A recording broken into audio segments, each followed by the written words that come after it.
দীর্ঘ ৩৫ বছর পর চট্টগ্রাম বিশ্ববিদ্যালয় কেন্দ্রীয় ছাত্র সংসদ চাকসু ও হল সংসদ নির্বাচনের ভোট গ্রহণ চলছে।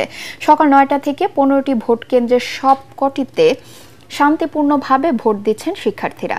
এই নির্বাচনে ২৬টি পদে লড়ছেন ৪১৫ জন প্রার্থী। হল ও হোস্টেল সংসদে ২৪টি পদের জন্য লড়ছেন ৪৯৩ জন। নির্বাচনে মোট ভোটার ২৭,৫১৬ জন। নির্বাচনকে ঘিরে বিশ্ববিদ্যালয় ও আশপাশের এলাকায় রয়েছে কঠোর নিরাপত্তা ব্যবস্থা। মাঠে রয়েছে বিশ্ববিদ্যালয়ের নিরাপত্তা শাখা, police, RAB, fire service, reserve ও স্ট্রাইকিং ফোর্স, গোয়েন্দা সংস্থা, বিএনসিসি ও রোভার স্কাউট ও ৫ জন নির্বাহী ম্যাজিস্ট্রেট।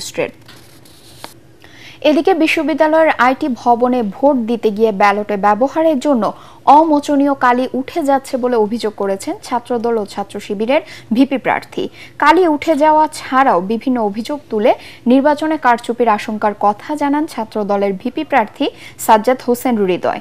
শিবিরের ভিপি প্রার্থী ইব্রাহিম রনির অভিযোগ, বহিরাগতরা ক্যাম্পাসে ঢুকছে, এতে নির্বাচন প্রশ্নবিদ্ধ হতে পারে বলে তার আশঙ্কা। নির্বাচন সুষ্ঠু করতে দ্রুত এ ব্যাপারে ব্যবস্থা নেওয়ার দাবি জানান তারা।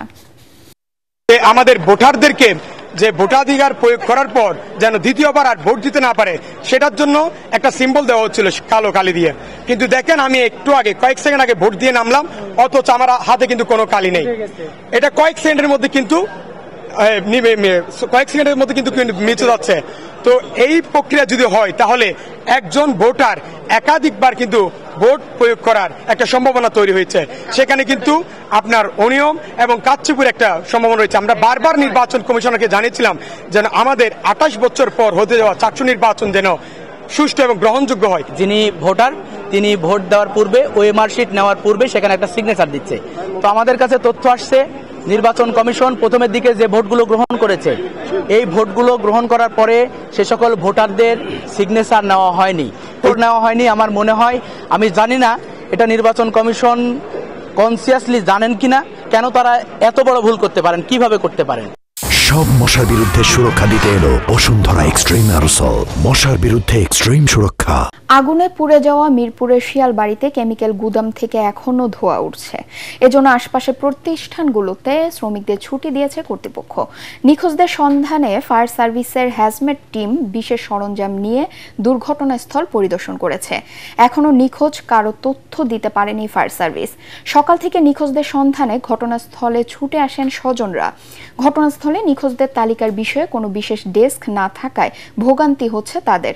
এদিকে ডিএনএ সংগ্রহ ও শনাক্ত শেষে সবার মরদেহ পরিবারের কাছে হস্তান্তর করা হবে। জেলা প্রশাসন অনুমতি দিলে ময়নাতদন্ত ছাড়াই মরদেহ নিতে পারবেন স্বজনরা। এর আগে মঙ্গলবার বিকেলে শিয়ালবাড়ির ওই পোশাক কারখানা ও কসমিক ফার্মা নামের এক কেমিক্যাল গোডাউনে অগ্নিকাণ্ডে ভবনের দ্বিতীয় ও তৃতীয় তলা থেকে ১৬ জনের মরদেহ উদ্ধার করা হয়। রাতেই তাদের লাশ পাঠানো হয় ঢাকা মেডিকেলের মর্গে।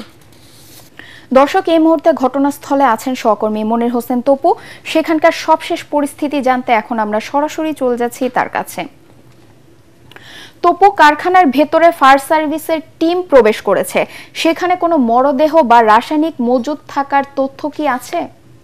অগ্নিকাণ্ডের যে রূপনগরের যে সূত্রপাত হয়েছিল আগুনের, সেই ঘটনা ২৪ ঘন্টা এরই মধ্যে পার হয়েছে। তবে কেমিক্যাল গুদামের যে অগ্নিকাণ্ডের ঘটনা ঘটছে বা ব্যাপক যে বিস্ফোরণের ঘটনা ঘটেছে, সেই বিস্ফোরণের পরবর্তীতে এখন পর্যন্ত আমরা যেটি দেখছি, এই কেমিক্যাল গুদাম থেকে ধোঁয়া উঠছে।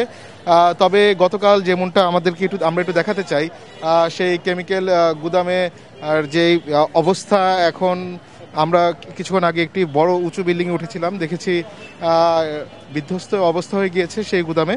তবে গতকাল যেটি আমরা দেখেছি, ফায়ার সার্ভিস থেকে আমাদেরকে জানিয়েছে যে পাশের যে পোশাক যে কারখানা রয়েছে, সেই পোশাক কারখানায় ফায়ার সার্ভিসের কর্মীরা তাদের উদ্ধার কার্যক্রম চালিয়েছেন। সেখান থেকে যে ১৬টি মরদেহ উদ্ধারের পর এখন পর্যন্ত আর কোনো তথ্য আমাদেরকে জানানো হয়নি। তবে আমরা আজ সকাল থেকে যেটি দেখছি, এখনও অনেক স্বজন যারা আসছেন ছুটে এখানে, তারা তাদের স্বজনকে খুঁজে পাচ্ছেন না। তাদের বিভিন্ন হাসপাতালে ঘুরেছেন, তারা সারা রাত অবধি তাদের স্বজনদের খোঁজার চেষ্টা করেছেন।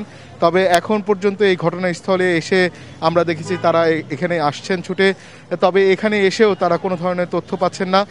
তবে একটি বিষয় যেটি আমাদের চোখে পড়েছে, সেটি হলো যে এই নিখোঁজদের যে সন্ধানের জন্য যে তালিকা প্রস্তুত করার প্রয়োজন, বা এই ঘটনাস্থলের পাশে যে একটি সাহায্যের জন্য একটি যদি ডেস্ক থাকতো তাহলে সেক্ষেত্রে যারা যারা স্বজন যারা রয়েছেন যাদের যারা নিখোঁজ হয়েছেন তাদের স্বজনরা হয়তো একটু সহায়তা পেতেন বা কোনো ধরনের কিছু তথ্য পেতেন। তবে এই ধরনের কোনো তথ্য না পাওয়ার কারণে তারা এখানে প্রচণ্ড রৌদ্রের মধ্যে এখানে তারা অপেক্ষা করছেন সকাল থেকে আমরা দেখছি। তবে এখন পর্যন্ত যেহেতু কেমিক্যাল গুদামে ফায়ার সার্ভিসের যে হেলমেট টিম তারা বিশেষায়িত পোশাক এবং অক্সিজেন সাপোর্ট নিয়ে তারা ভেতরে প্রবেশ করার চেষ্টা করেছেন। তবে এখনও প্রচণ্ড গ্যাস থাকার কারণে যেহেতু এই গ্যাসগুলো বিষাক্ত গ্যাস হয়েছে সেই ক্ষেত্রে তারা তাদের নিরাপত্তা ব্যবস্থা এবং বিশেষ সরঞ্জাম নিয়ে তারা প্রবেশ করার চেষ্টা করছেন। তবে কেমিক্যাল গুদামে যেহেতু এখনও ধোঁয়া দেখা যাচ্ছে সেক্ষেত্রে কোনো ধরনের এখন পর্যন্ত কোনো তথ্য নেই। আর আরেকটি বিষয় জানিয়ে রাখি, আজ সকালে যেমনটা এই আশপাশে যে কিছু পোশাক কারখানা রয়েছে সেই পোশাক কারখানাগুলোতে যারা পোশাক শ্রমিক রয়েছেন তারা এখানে আসার জন্য কর্মস্থলে এসেছিলেন। তবে সকাল 8টার দিকে যখন তারা তাদের পোশাক কারখানায় প্রবেশ করেছে তার পরবর্তীতে তাদের মধ্যে বেশ কয়েকজন অসুস্থ হয়ে পড়েছিলেন, শ্বাসকষ্ট দেখা দিয়েছে। পরে তাৎক্ষণিক তাদেরকে আশপাশে যে হাসপাতাল রয়েছে সেই হাসপাতালগুলোতে নিয়ে যাওয়া রয়েছে।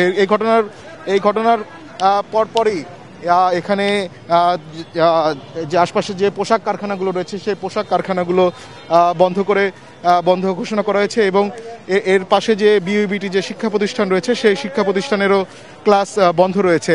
আর এখন পর্যন্ত এখানে ঘটনাস্থলে কাজ করছে সেনাবাহিনী, বিজিপি সহ সিআইডির যে ক্রাইম সিম ইউনিট রয়েছে তারাও এখানে আলামত সংগ্রহের জন্য চেষ্টা করছেন।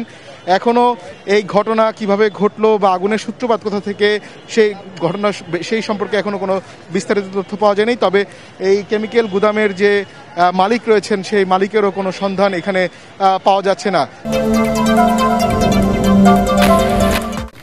বাড়ি ভাড়া 20% বাড়ানো সহ 3 দফা দাবি আজ দুপুর 12টার মধ্যে না মানলে রাজধানীর শাহবাগ মোড়ে অবরোধের হুমকি দিয়েছেন আন্দোলনরত এমপিওভুক্ত শিক্ষকরা।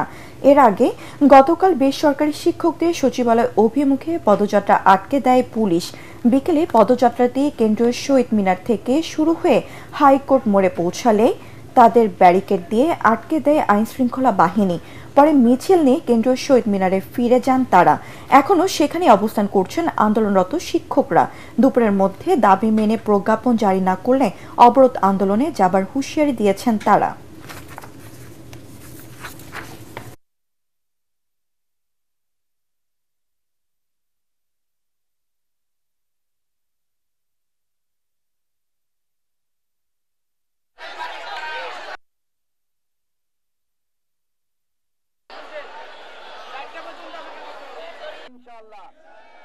আর যদি না হয় আমরা মনে করি দেশে যেভাবে আমাদেরকে সম্বোধন করেছে